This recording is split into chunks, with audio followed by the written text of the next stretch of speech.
Alhamdulillah, Bapak dan Ibu sekalian yang dirahmati Allah, bersyukur kita kepada Allah atas segala nikmat yang diberikan kepada kita sekalian. Nikmat iman, nikmat Islam, nikmat kita bisa bersama-sama beribadah kepada Allah Subhanahu wa Ta'ala.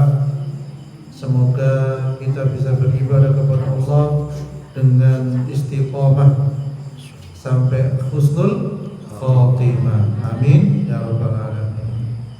Pengen boten husnul khotimah? Ya, pengen. Ya, salah satu cara husnul khotimah itu adalah istiqomah. Terus bagaimana agar kita niku bisa istiqomah?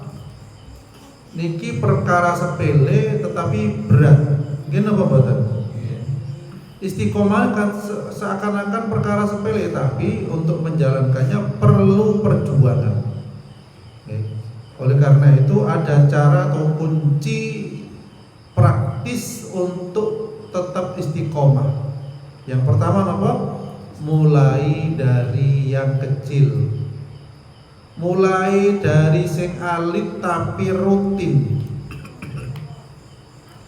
Jadi kadang kesalahan kita niku besar, amalane mari ngono besuke mboten malih.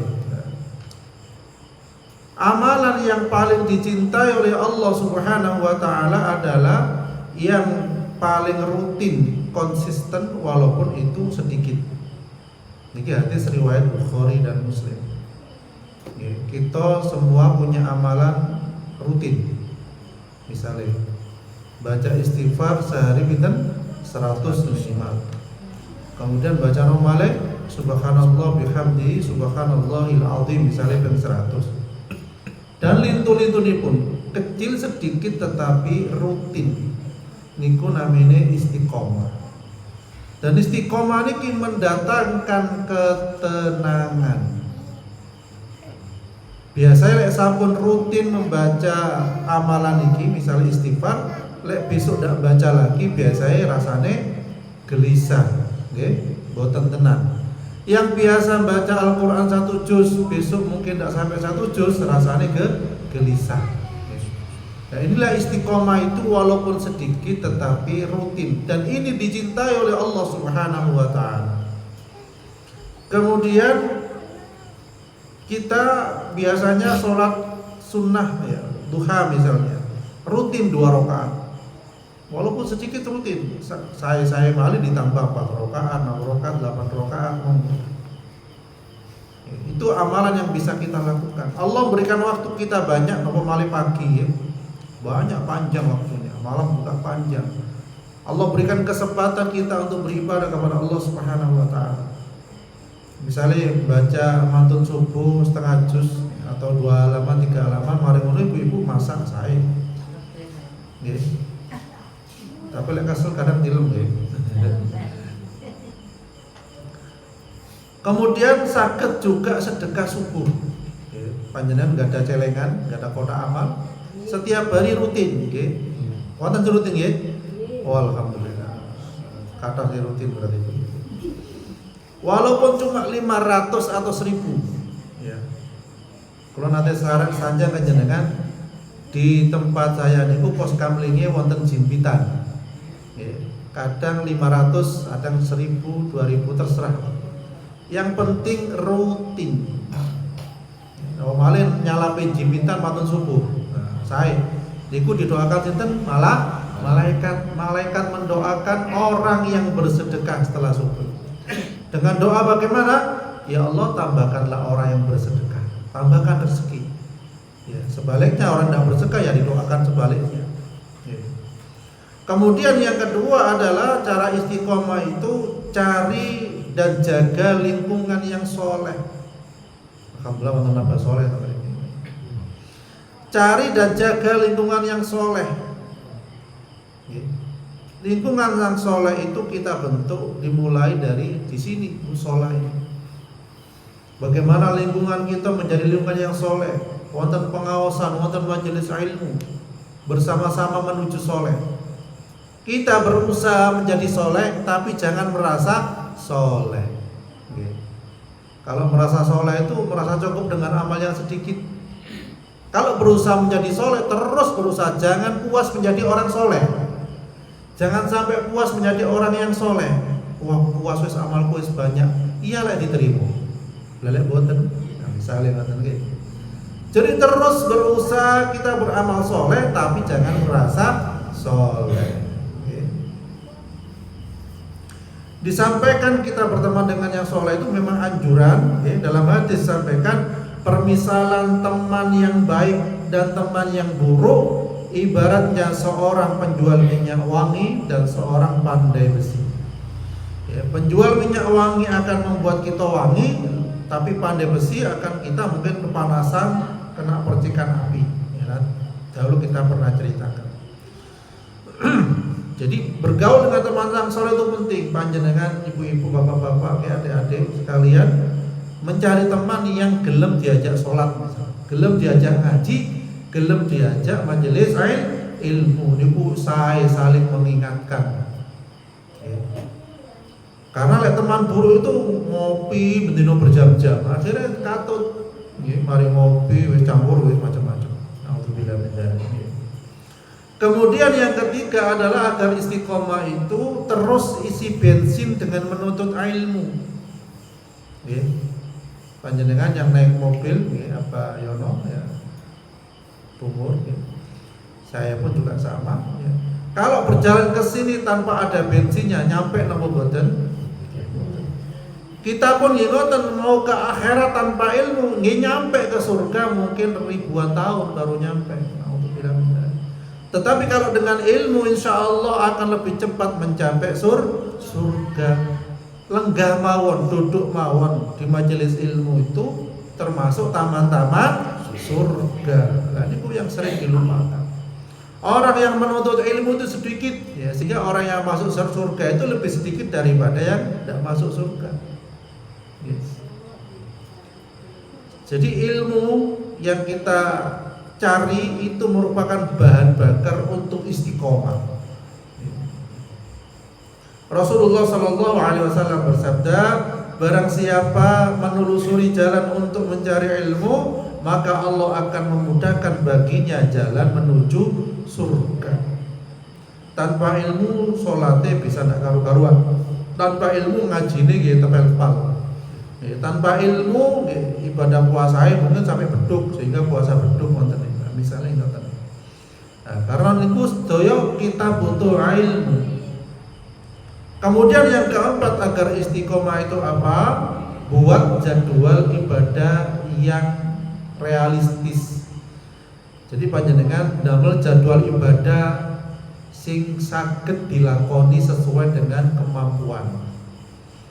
Agendae misalnya benjing mantun dugi, panjenengan mungkin badhe tilem udurin sambil kejeding udurin sholat sunnah 2 rakaat atau sholat witir, kemudian tilem.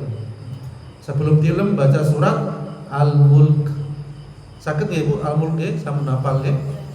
Ya alhamdulillah, pun sedaya maos antarane tilem kados nggih. Wis hafal nggih.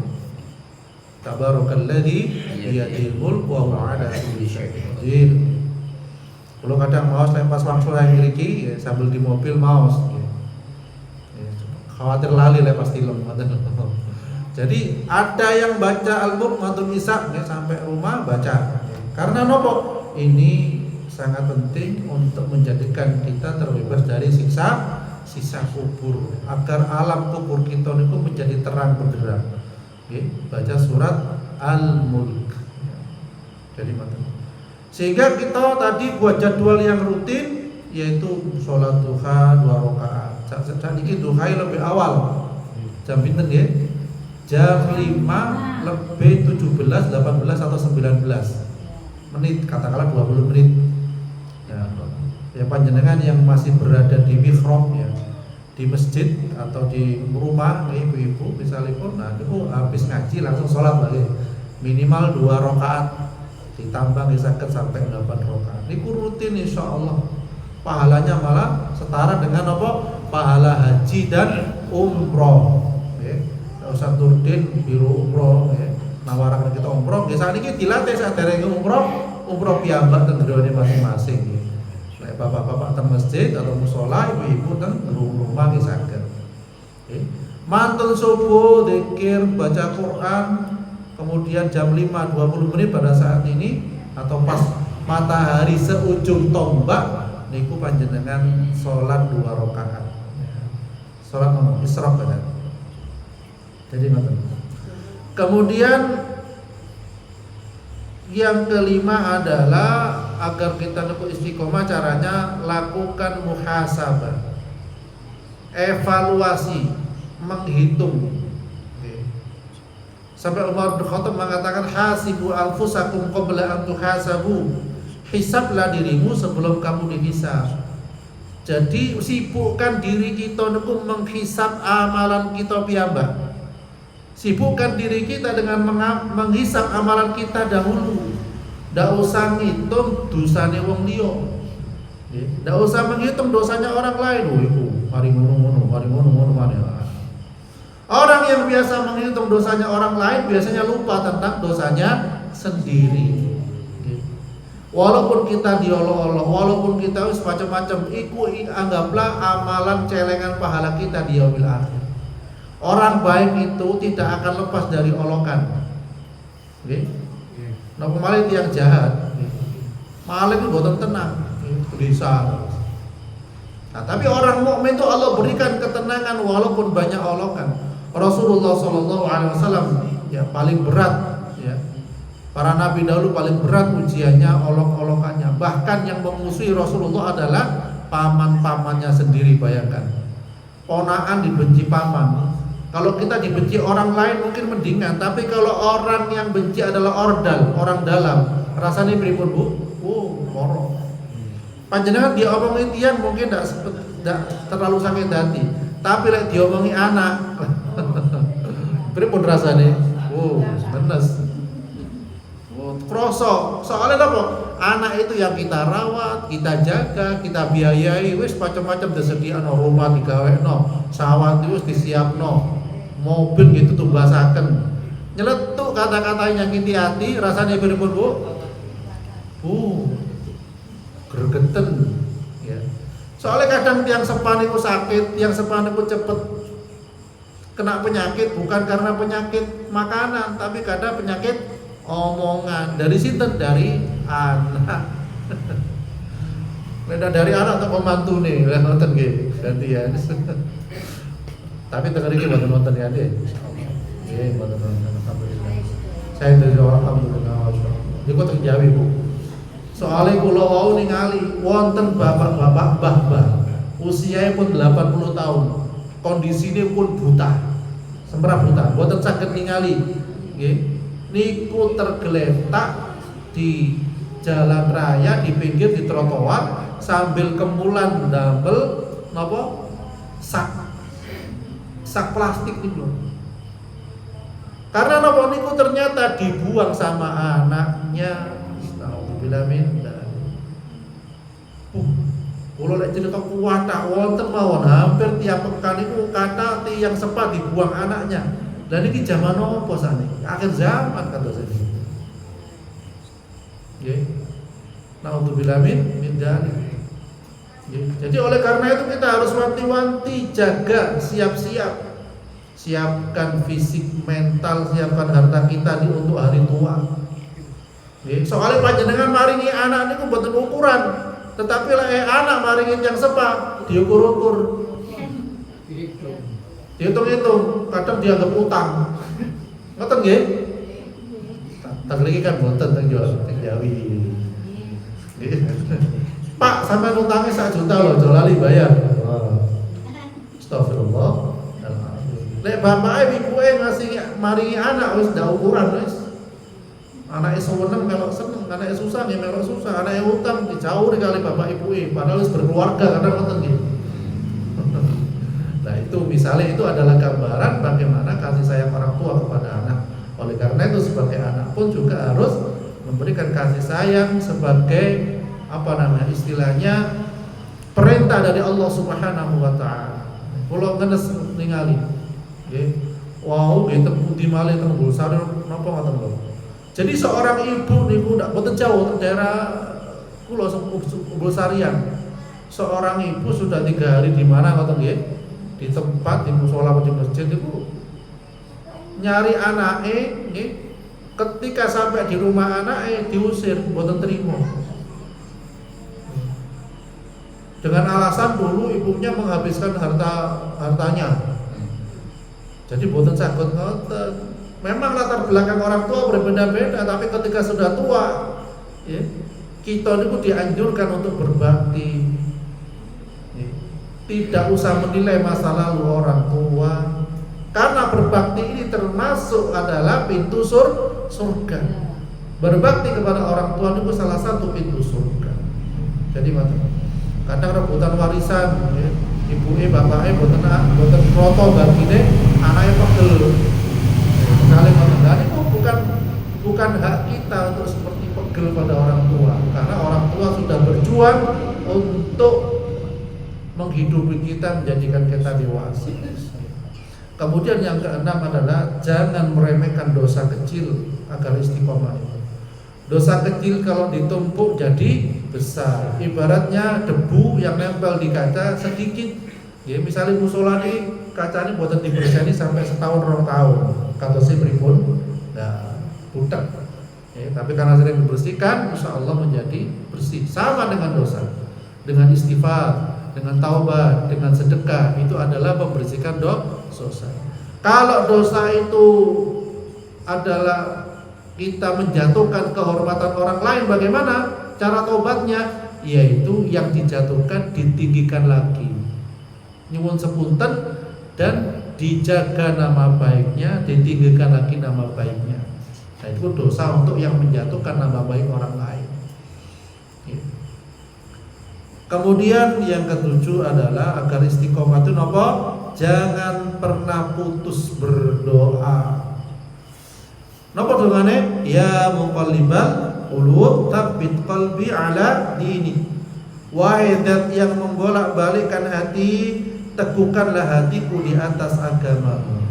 Niki sering diwaos nggih. Ya muqallibal qulub, ya muqallibal qulub tsabbit qalbi ala dinik. Bapak Ibu, ya muqallibal qulub tsabbit qalbi ala dinik. Ya muqallibal qulub tsabbit qalbi ala dinik. Niki supados kita niku istiqomah, dijaga keimanannya oleh Allah Subhanahu wa taala. Yang artosipun wahai zat yang membolak-balikkan hati, teguhkanlah hatiku atas agamamu. Jadi donga terus kepada Allah, ya Allah paringono kula husnul khatimah. Ya Allah jagalah hidupku dan matiku ya Allah.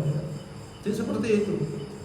Soalnya teng Semboro niku wonten tiyang pejah atau sudah beberapa jam atau 1 hari atau 2 hari sambil kados sujud ngoten nggih wis kaput. Nah, karena dia sendirian di rumah, anak-anaknya kerja di luar Jawa.